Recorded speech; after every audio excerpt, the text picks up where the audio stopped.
नमस्कार दोस्तों, मैं हूं प्रशांत। स्वागत है आपका प्रतियोगिता दर्पण में। आज हम बात करने जा रहे हैं वुमेन इन वर्कफोर्स के बारे में। सबसे पहले हम जान लेते हैं इस न्यूज के बारे में। भारत की जो राष्ट्रपति हैं उन्होंने ये बात कही कि low participation of womens in workforce ये एक बहुत बड़ी रुकावट है कंट्री के डेवलपमेंट के लिए। अब ये वायर का एक और आर्टिकल यहाँ देख सकते हैं। Growth in the female labour force participation in India now seems to be stagnating. क्या रीजन है इस आर्टिकल का, वो भी हम आगे जान लेते हैं।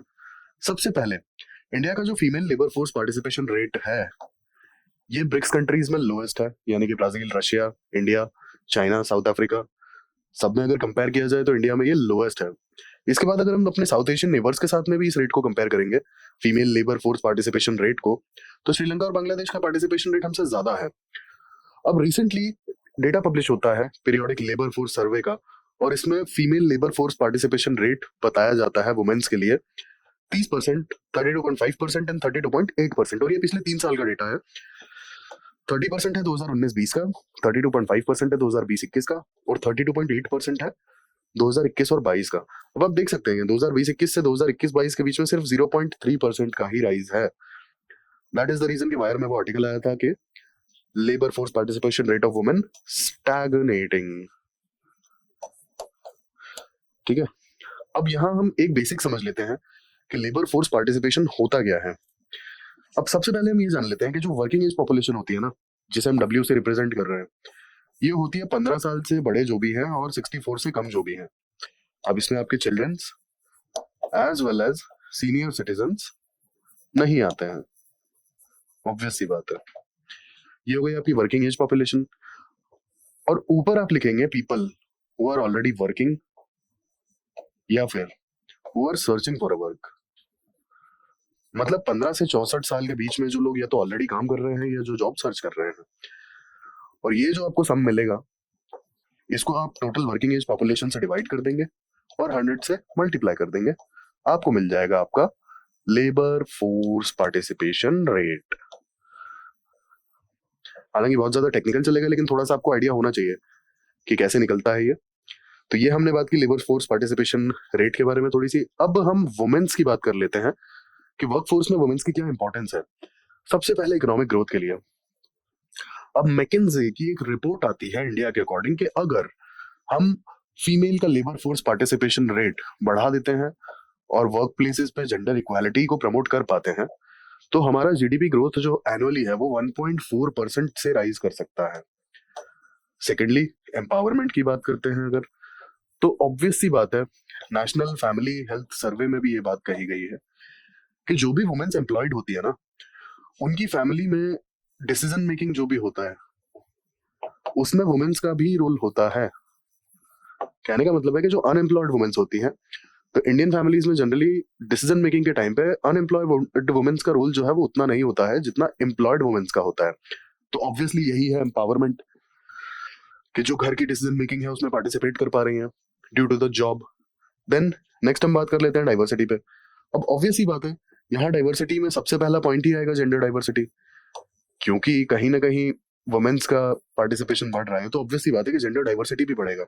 और इसके अलावा एक चीज और भी हो जाएगी कि जितनी ज्यादा डाइवर्सिटी होगी, जितना लाइक जेंडर और जितना मतलब अलग अलग तरह के लोग होंगे, like from the educational background as well as other things from different states, तो उतने नए आइडियाज भी आते हैं अलॉन्ग विद द जेंडर। ठीक है, as well as your region. तो वर्क प्लेसेस पे बहुत अच्छी डाइवर्सिटी हो जाती है और ये कहीं ना कहीं देखा जाए तो प्रोडक्टिविटी को बढ़ाने में हेल्प भी करता है। अब तीसरा आ जाता है डेमोग्राफिक डिविडेंड। डेमोग्राफिक डिविडेंड की अगर हम बात करें तो इंडिया की जो मीन एज है ना, mean age, India is a very young country, क्योंकि मीन एज 28 से 30 साल की है, 28 से 30। अब आप खुद समझ सकते हैं कि जब इतनी मीन एज इतनी कम है, इसका मतलब है जो हमने बात की थी वर्क फोर्स की, ग्रेटर देन 50 टू 64, 15 से बड़े और 64 से कम, ऐसे लोगों की संख्या बहुत ज्यादा होगी, ऑब्वियस सी बात है, क्योंकि मीडियन एज ही इतना है। तो हम अगर सबको काम प्रोवाइड करेंगे तो ऑब्वियस सी बात है ना कि हम अपने डेमोग्राफिक डिविडेंड को रीप कर पाएंगे। और जैसा कि हमने देखा कि वुमेन्स का लेबर फोर्स पार्टिसिपेशन रेट तो 30% के आसपास ही ओवर कर रहा है, मींस कि जितनी वर्किंग एज ग्रुप की वुमेन्स हैं उसकी सिर्फ 1/3 ही तो एम्प्लॉयड है। बाकी 2/3 तो शायद जॉब सर्च ही नहीं कर रही हैं, जबकि वो वर्किंग एज में है तब भी। ठीक है, तो ये होगा डेमोग्राफिक डिविडेंड की बात। इसके बाद आती है parity with other countries and global, मतलब ग्लोबली। अब यहाँ पे एक चीज देखने वाली है कि इंडिया में जो वेज की डिस्पैरिटी है ना, बहुत ही ज्यादा है। अब ये कैसे? इंडिया में वर्क प्लेसेस पे जेंडर बायस्ड या कहें बायसनेस बहुत ज्यादा है, और ये चीज जो है ना, ये वेज में भी दिखाई देती है। और जो वेज का डिफरेंस है ना इंडिया में between both the genders, between male and females, ये बहुत ही ज्यादा है। For the same job, for the same job womens जो है उन्हें काफी कम पैसा मिलता है as compare to the men. और अगर ये हम कंपेयर करें ज्यादा नहीं, सिर्फ ब्रिक्स कंट्रीज में भी, तब भी इंडिया सबसे नीचे ही आता है। जो वेज का जो गैप है ना, like wages for a same job for female as well as male, तो यहाँ मेल की ज्यादा है। और ये इंडिया के केस में डिफरेंस बहुत ही ज्यादा है। ग्लोबल लेवल पे भी ये देखा गया है कि मेल्स को थोड़ा ज्यादा सैलरी सेम चीज का, सेम वेजेस, सेम जॉब का मिलता है, जो मिलता है उससे थोड़ा सा कम फीमेल्स को मिलता है। और इंडिया के केस में सेम जॉब पर फीमेल्स को कुछ ज्यादा ही कम पैसा मिलता है as compare to the males. ठीक है, तो कहीं ना कहीं अगर वुमेन्स ज्यादा से ज्यादा सिस्टम में आएंगी और वर्कफोर्स में आएंगी, तो पैरिटी की तरफ हम बढ़ सकते हैं। कहीं ना कहीं ये जो वेज गैप है इसको थोड़ा सा मिनिमाइज कर सकते हैं, और कहीं ना कहीं एक सर्टेन टाइम पे जाके हो सकता है कि ये इक्वल भी हो जाए, वेज गैप रहे ही ना। देन लास्टली, वुमेन्स का वर्कफोर्स में आना क्यों जरूरी है? सस्टेनेबल डेवलपमेंट गोल्स, सबसे पहला SDG 1, नो पॉवर्टी। अब ऑब्वियस सी बात है कि गवर्नमेंट स्कीम्स बहुत सारी चला रही हैं, इसके बावजूद भी अगर आप देखोगे तो बिलो पॉवर्टी लाइन या फिर लाइक काफी ज्यादा जो पुअर क्लास है वो बहुत ही ज्यादा है। और इसमें सबसे ज्यादा सफर करती है वुमेन्स कई बार। ठीक है, क्योंकि उन्हें हाउस होल्ड की चीजें मैनेज करनी होती हैं, and as we all know कि womens are always like most of the time they are home makers. तो कम पैसे में घर चलाना उनके लिए बहुत बड़ी प्रॉब्लम हो जाती है, डिस्पाइट बीइंग द फैक्ट कि वो काम कर सकती है शायद, लेकिन वो हम आगे बात करेंगे क्यों नहीं कर पाती हैं। तो एक ये चीज होती है। तो सस्टेनेबल डेवलपमेंट गोल जो फर्स्ट है, नो पॉवर्टी, उसे फुलफिल करने में हम कामयाब रहेंगे। घर के जितने लोग काम करेंगे घर की इनकम उतनी ज्यादा होगी, ऑब्वियस सी बात है। सेकेंडली, SDG 5 की बात कर लेते हैं हम, ये फुलफिल हो जाएगा। जेंडर इक्वालिटी, ऑब्वियस सी बात है कि हम अपने वर्क प्लेसेस पे बोथ द जेंडर्स को हम इक्वली ट्रीट कर पाएंगे। Then SDG 8, better work life, या फिर like better conditions at work place, basically इसे फुलफिल कर पाएंगे। क्यों? क्योंकि अगर जेंडर गैप नहीं रहेगा और डाइवर्सिटी काफी रहेगा, तो एक पर्टिकुलर जेंडर के लिए लाइक बहुत ज्यादा उसके फेवर में, फॉर एग्जांपल इंडिया की अगर हम बात करें तो मेल्स के फेवर में बहुत ज्यादा वर्क प्लेसेस है हाल फिलहाल में, डाइवर्सिटी कम है। अब डाइवर्सिटी बढ़ेगा तो better conditions at work place at least उन औरतों के लिए तो आएगा ना, जो आज शायद सपोज एग्जांपल के लिए कि 10 मेल अगर उसके कलीग हैं और शायद एक ही फीमेल है, तो शायद कभी ना कभी कुछ होता है ऐसा कि थोड़ा बहुत इनसिक्योरिटीज या XYZ बहुत सारी चीजें आ सकती हैं।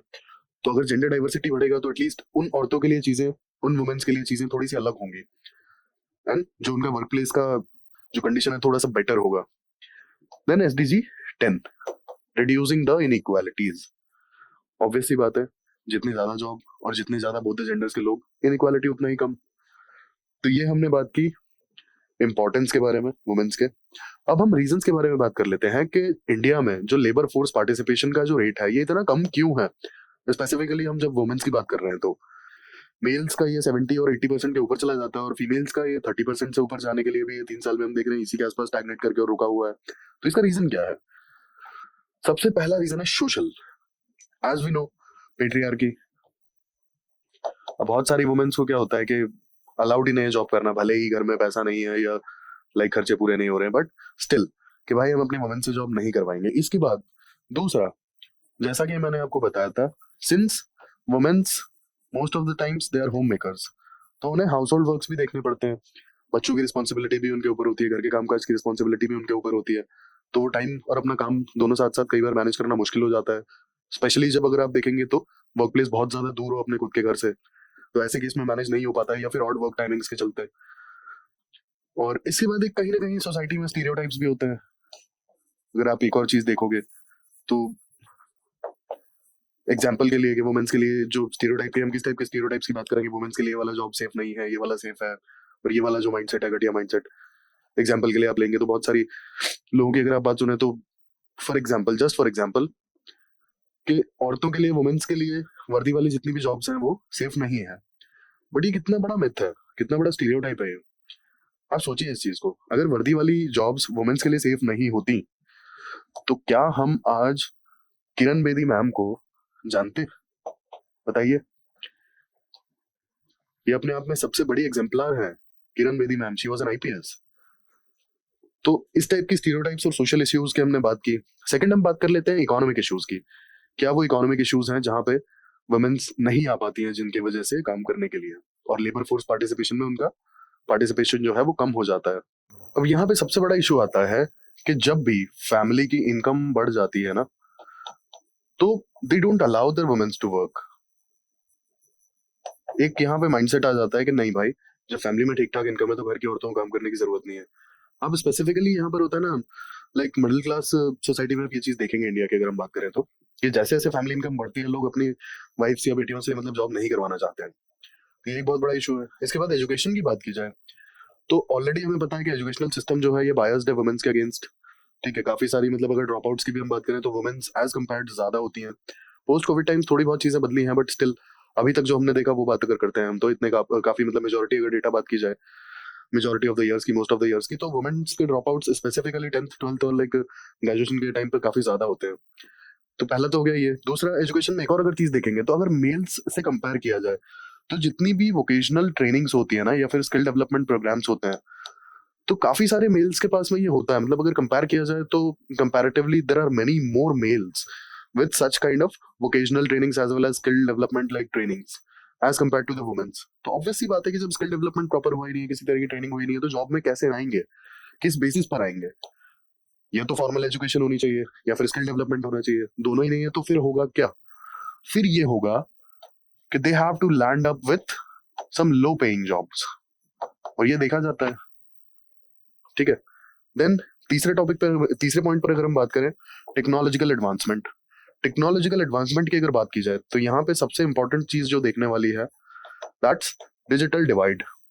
ठीक है, अब एक रिपोर्ट के according 35% of the women are active internet users in India, और ये फिगर बहुत ही ज्यादा कम है as compare to the male internet users. ये एक बहुत बड़ा इशू है, डिजिटल डिवाइड। इसके बाद वर्क प्लेस हरासमेंट, ऑब्वियसली ये काफी पुराना इशू है, और काफी सारी इस पे चीजें हैं, लेकिन बहुत प्रॉपर इम्प्लीमेंटेशन कई बार नहीं हो पाता है। इसके एब्सेंस में वुमेन्स कई बार जॉब छोड़ भी देती हैं। एग्जाम्पल के लिए आप ले लीजिए Vishakha guidelines. These are basically meant for the harassment of womens at work place. लेकिन इसके बावजूद, इसके होने के बावजूद भी अगर प्रॉपर इम्प्लीमेंटेशन नहीं हो पाता है और मतलब ग्राउंड पे चीजें बहुत ज्यादा प्रॉपरली ऑपरेट नहीं होती हैं, तो कई बार वुमेन्स को रिजाइन करना पड़ जाता है। और काफी सारे इश्यूज हैं, इस पर हम अलग से वीडियो बनाएंगे, इसे डिस्कस कर लेंगे, but not now. Then lastly, prohibition of certain activities. अब एक जो लेजिस्लेशन है, फैक्ट्रीज एक्ट, फैक्ट्रीज एक्ट का एक इशू है कि ये वुमेन्स को किसी भी हजार्डस, मतलब kind of hazardous work which is considered as hazardous, कोई खतरनाक, खतरे से भरा हुआ अगर काम है, तो वहां पे womens are not allowed. Womens are not allowed the work which is deemed as hazardous, वहां पे वुमेन्स आर नॉट अलाउड। तो ये भी एक इशू है। आइए अब हम इसमें वे फॉरवर्ड डिस्कस कर लेते हैं। सबसे पहले तो हम बात कर लेते हैं कि गवर्नमेंट इस चीज पे क्या कर रही है। तो अगर आप देखेंगे तो नरेगा नरेगा में काफी लाइक वुमेन सेंट्रिक अपॉर्चुनिटीज हैं, स्पेशली लाइक लो स्किल्ड या अनस्किल्ड अपॉर्चुनिटीज की अगर हम बात करें तो।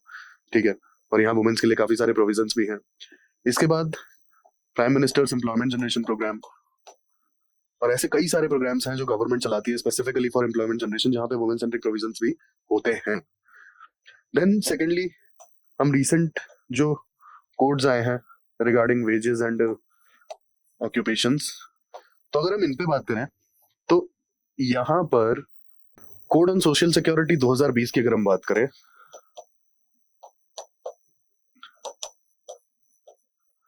तो यहाँ पे 12 से 26 हफ्ते की मैटरनिटी लीव का प्रोविजन है वुमेन्स के लिए।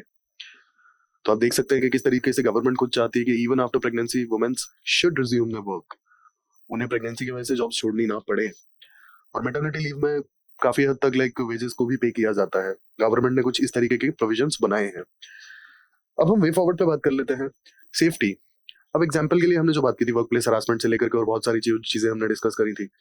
तो एग्जांपल के लिए यहाँ पे मोबाइल एप्स हो सकते हैं, ठीक है।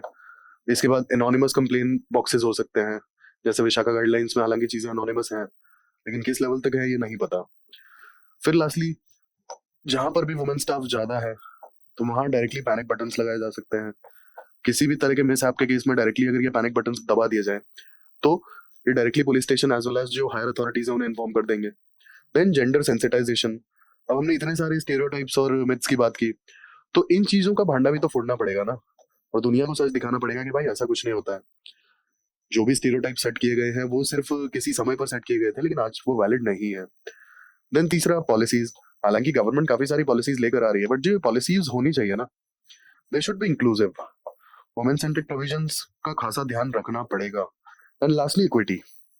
इक्विटी मतलब अब जो भी वर्क प्लेसेस है ना, उन्हें खुद ही इक्विटी को प्रमोट करना पड़ेगा।